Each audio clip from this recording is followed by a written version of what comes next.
Kang sudah berapa banyak Kang yang daftar? Baru 3 lah, Bang. Masya Allah, lumayan ya Kang. Iya. Terus Akang mengupdate ini, Masya Allah. Terus-terusan ya, tiap sebulan sekali. Kalau saya sih baru karena kemarin kuliah nggak di sini gue. Masya Allah. Baru pertama kali ini Sama Kang siapa nih? sama Alvin. Kang Alvin. Ya, Masya Allah. Terus ya Kang Alvin, sukses lah. Posnya luar biasa. Ini Posyandu remaja. Minggu sekali.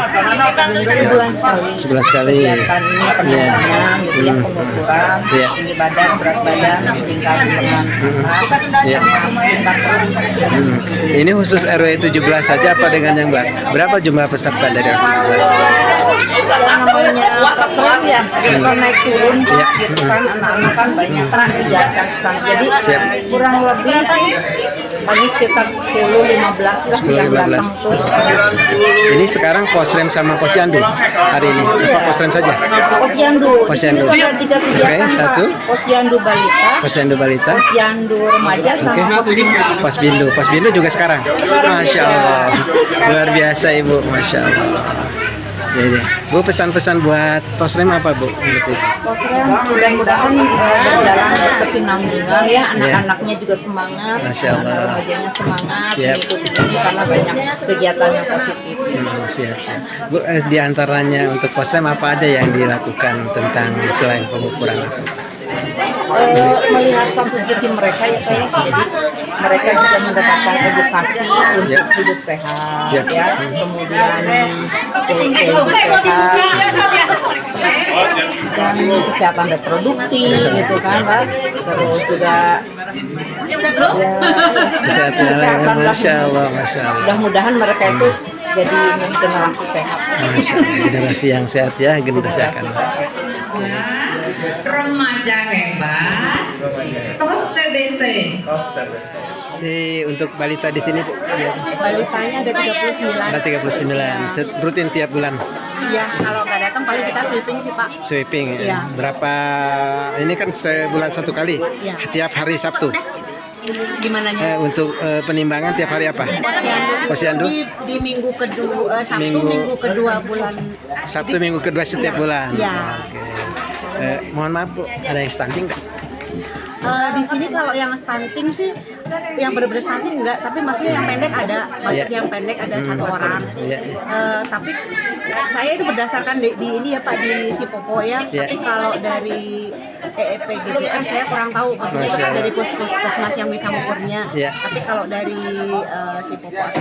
Sipopo kalau penting kemarin juga nggak masuk sih, tapi kalau Sipopo ada satu orang. Pesan Ibu buat ibu-ibu yang memiliki balita apa Bu? Oh, ini ibu-ibu yang memiliki balita dijaga pola makan anaknya. Masya Allah. Paling enggak diberikan protein hewani yang cukup. Baik. Kemudian sayurannya porsinya seimbang. Jadi biar anaknya bisa tumbuh dan berkembang dengan baik. Baik, terima kasih Ibu. Salam sukses selalu. Ini lihat Mama.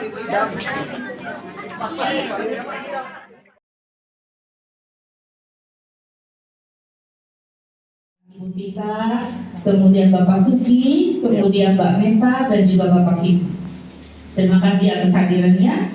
Nah, Dr. Lili juga ini dulu itu sebagai mantan Kepala Puskesmas Kabupaten Bapak Dedi Irawan. Terima kasih atas hadirannya.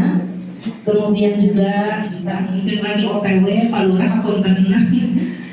Nah, kemudian kami ucapkan terima kasih atas remaja dari RW17 remaja dan dari karena kenapa masa depan Indonesia ya hari-hari ini kalau kita itu sudah masa kadaluarsa sudah lagi masa remaja nih Indonesia nanti Mas. di IKN itu ada yang misi kita nggak Pak Lurah nggak akan mungkin.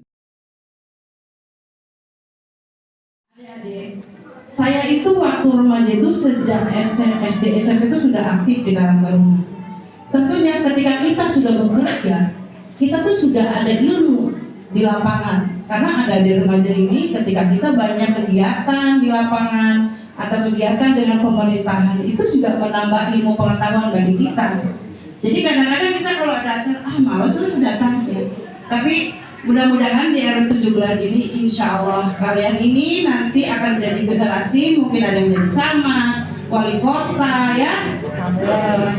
Amin, amin, semoga juga ada yang jadi dokter dan lain-lain sebagainya. Akan muncul lebih berat atau komplikasi sehingga TBC-nya sendiri pun mungkin organ lainnya sudah ada yang rusak atau apa. Jadi sebaiknya sedini mungkin ditemukan agar belum ada komplikasinya, belum ada efek ke organ yang lain gitu ya. Di samping untuk tidak menulari orang terlalu banyak. Sebelumnya assalamualaikum warahmatullahi wabarakatuh. Saya Alvin.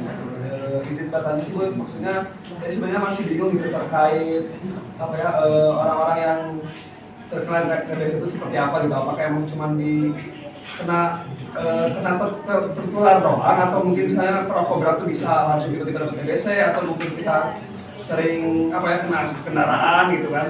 Nah yang seperti itu sih saya masih bingung gitu.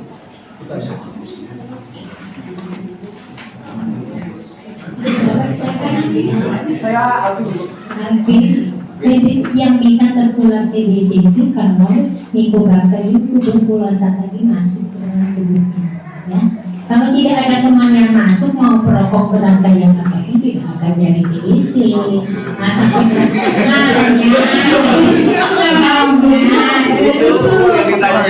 perokok berat itu lebih gampang tertular dibanding yang tidak merokok. Ya, jelas ya. Itu boleh menanggapi. Kalau misalnya tadi kan mikrobakterinya gimana ya? Asal usul si mikrobakterinya itu dari mana gitu? Dari orang TBC. Berarti kalau misalnya kena kayak nggak ada penyebab lain tuh, maksudnya emang murni dari yang sudah terkena TBC gitu berarti. Kan tadi di awal sampaikan penularannya dari manusia ke manusia.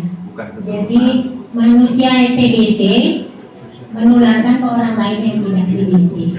Ya, jadi kumannya masuk ke situ. Kalau daya tahan tubuh orang tersebut tidak baik, dia akan tertular. Kalau daya tahan tubuhnya baik, mudah-mudahan tidak tertular. Tapi kita nggak tahu kapan kita bisa tertular atau tidak.